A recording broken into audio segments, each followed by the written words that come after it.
നിങ്ങളുടെ പേഴ്സൻ്റെ ഇന്നത്തെ മെസ്സേജസ് നോക്കാം. ഇന്ന് നമുക്ക് ഒറാക്കിൾ കാർഡ്സ് മാത്രമേ ഞാൻ എടുക്കുന്നുള്ളൂ കേട്ടോ.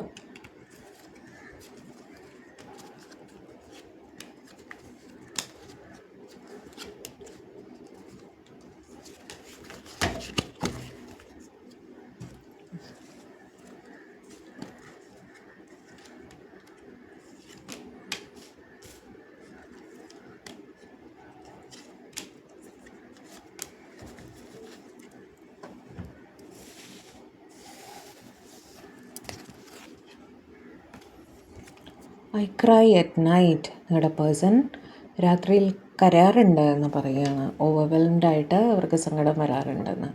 People don't believe in me. നിങ്ങളവരെ പൂർണ്ണമായി വിശ്വസിക്കുന്നില്ലേ? പീപ്പിൾ എന്നവിടെ ഉദ്ദേശിക്കുന്ന മറ്റുള്ളവർ എന്നുള്ള രീതിയിൽ നിങ്ങൾ ഉൾപ്പെട്ടിട്ടാണ് അവർ പറയുന്നത്. നിങ്ങൾക്കെന്തോ അവിശ്വാസം ഉണ്ട് എന്ന് പറഞ്ഞ പോലെ. What is the truth? നിങ്ങൾക്ക് അവരോടുള്ള ശരിയായ ഇമോഷൻ എന്താണ്? What do you see in me? എന്ത് കണ്ടിട്ടാണ് അവരെ സ്നേഹിച്ചത് എന്ന് പറയുകയാണ്. I can't stop thinking about you. നിങ്ങളെക്കുറിച്ചുള്ള ചിന്തകൾ നിർത്താൻ സാധിക്കുന്നില്ല. I wish I could be fully honest with you. അവർക്കെല്ലാം ഒന്ന് തുറന്ന് സംസാരിച്ചാൽ കൊള്ളാമെന്ന് ആഗ്രഹമുണ്ട്. Emotions overwhelm me. അവരുടെ ഇമോഷൻസ് അവരെ വല്ലാതെ ബുദ്ധിമുട്ടിക്കുന്നുണ്ട് എന്ന് പറയുകയാണ് കേട്ടോ. I let my pride get in the way of A connection. അവരുടെ ഈഗോ ആണ് നിങ്ങളുടെ റിലേഷൻ്റെ ഇടയിൽ ഒരു തടസ്സമായിട്ട് വന്നത് എന്നവർ പറയുന്നു. Irreplaceable. The way you love can never be matched. നിങ്ങളെപ്പോലെ നിങ്ങൾ മാത്രം, നിങ്ങൾ അവരെ സ്നേഹിച്ച പോലെ മറ്റാരും അവരെ സ്നേഹിച്ചിട്ടില്ല എന്ന് അവർ പറയുകയാണ് കേട്ടോ.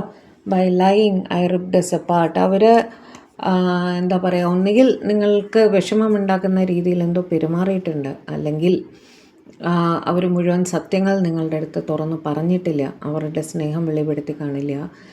അങ്ങനെ എന്തെങ്കിലും നിങ്ങൾക്ക് വിഷമമുണ്ടാക്കുന്ന രീതിയിൽ അവരുടെ ഭാഗത്തു നിന്ന് എന്തോ പെരുമാറ്റം ഉണ്ടായിട്ടുണ്ട്. I don't want to chase any more.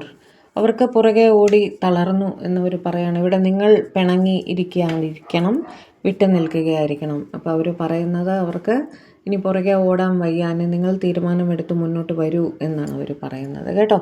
I felt like you didn't care. കാരണം അവരിത്രയും നിങ്ങളുടെ പുറകെ നടന്ന് മാപ്പ് ചോദിച്ചിട്ടും നിങ്ങൾ ഒരു എഫിനിറ്റി അവരോട് കാണിച്ചില്ല എന്നുള്ളപ്പോൾ അവർക്ക് തോന്നുകയാണ് നിങ്ങൾക്ക് അവരോട് ഇഷ്ടമില്ലാതായോ എന്ന്. I wish this never happened. ഈ വഴക്ക്, ഈഗോ ഇഷ്യൂ ഒരിക്കലും ഇല്ലാതിരുന്നെങ്കിൽ എത്ര നന്നായിരുന്നു.